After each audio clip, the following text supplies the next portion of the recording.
எனக்கு தெரிஞ்ச ஒரு பையன், அவன் டிரைவரு. அவனுக்கு வயசு வந்து 35 வயசு இருக்கும். ஆனால் இன்னும் கல்யாணம் ஆகலை.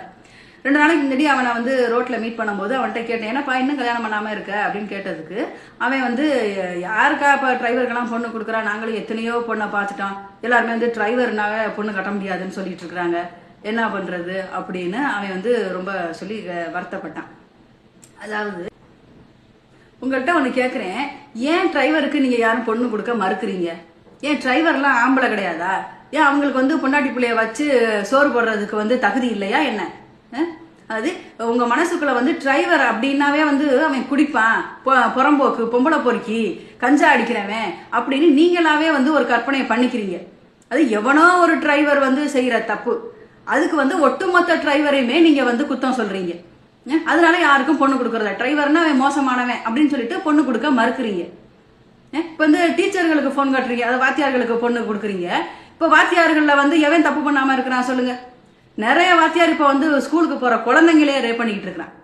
அதுக்காக வாத்தியாருக்கு பொண்ணு கட்டாமல் இருக்கிறீங்களா? இல்லை போலீஸ்காரங்களே இப்போ வந்து நிறைய பேர் தவறு செஞ்சுக்கிட்டு இருக்கிறாங்க, அதுக்காக போலீஸ்காரங்களுக்கு பொண்ணு கட்டாமல் இருக்கிறீங்களா? அது மாதிரி ஒவ்வொரு டிபார்ட்மெண்ட்லையுமே வந்து தவறுகள் செய்யறதுக்குன்னே சில பேர் இருக்கிறாங்க, அதுக்காக ஒட்டுமொத்த பேரும் வந்து நம்ம தவறுன்னு சொல்ல முடியாது இல்லையா? அதே மாதிரி தான் இப்போ டிரைவர்கள்லையும் வந்து ஒரு சில பேர் தான் வந்து தவறுகளை செய்கிறாங்களே தவிர எல்லா டிரைவரும் அப்படி கிடையாது. எனக்கு தெரிஞ்ச எங்கள் ஊர்லேயே வந்து ஒரு பையன் வந்து கல்யாணம் பண்ணிக்கிட்டு இன்னைக்கு பொண்டாடி பிள்ளை, அவனுக்கு 2 பிள்ளை, அவன் வந்து பஸ் டிரைவர், 2 பிள்ளை, இன்னைக்கு கல்யாணம் பண்ணிக்கிட்டு குடும்பம் வச்சுக்கிட்டு பொண்டாடி பிள்ளைக்கும் நல்லா துணிமணி எடுத்து கொடுத்துக்கிட்டு பிள்ளைங்களையும் படிக்க வச்சுக்கிட்டு நல்ல முறையில் தான் குடும்பம் பண்ணிக்கிட்டு இருக்கிறான். அது மாதிரி நிறைய இடத்துல நான் டிரைவர்களை பார்த்துருக்கேன். யாரும் வந்து பொண்டாட்டியை தவிக்க விட்டுட்டு போகலை, எல்லாருமே பொண்டாட்டியை வச்சுக்கிட்டு குடும்பம் பண்ணிக்கிட்டு தான் இருக்கிறாங்க. அப்படி இருக்கும்போது நீங்க ஏன் உங்களுக்கு வந்து ஏன் டிரைவருக்கு பொண்ணு கொடுக்க மறுக்கிறீங்க சொல்லுங்க? அதாவது டிரைவருக்கு பொண்ணு கொடுக்க மாட்டேன்னு வாத்தியார்கள் தான் பொண்ணு கட்டுவேன்னு ஒரு அயோக்கியனுக்கு போய் பொண்ணை கட்டிடுறீங்க. அது வந்து பாதியில் அவன் வாத்தியார் சரியில்லை அப்படின்னு சொல்லிட்டு உடியாந்துடுறான். இப்போ பாருங்க, வந்து 300 பவுன் நகை போட்டு ஒருத்தனுக்கு பொண்ணு கட்டினாங்க, அவன் வந்து வரதட்சணை கொடுமையை பண்ணி அந்த பொண்ணு வந்து இறந்தே போயிட்டான்.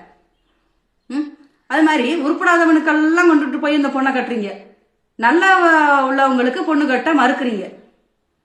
ஃபர்ஸ்ட் வந்து டிரைவருங்களையும் நீங்க மதிங்க, அவங்களும் மனுஷங்க தான், புரியுதா? அவங்களுக்கும் பொண்ணு கட்டுங்க, கண்டிப்பா அவங்க பொண்ணுகளை நல்லா வச்சுக்குவாங்க, அவங்கள்ட்டையும் திறமை இருக்கு. இன்னைக்கு வந்து கண்ணு முழிச்சு கஷ்டப்படுறாங்க, யாருக்காக கஷ்டப்படணும்? அவங்க பொண்டாட்டி பிள்ளைக்காக தானே. இப்போ டிரைவர் பஸ் ஓட்டிட்டு போறாருன்னா அத்தனை உயிர்களையும் அவர் காப்பாத்துறாருல, அந்த தகுதி இருக்குல்ல அவர்கிட்ட. அப்படி இருக்கும்போது ஏன் அவங்களுக்கு நீங்க பொண்ணு கொடுக்க மறுக்கிறீங்க சொல்லுங்க? பொண்ணு கொடுங்க, அவங்களும் நல்லா வச்சுக்குவாங்க அப்படிங்கிற நம்பிக்கையில்.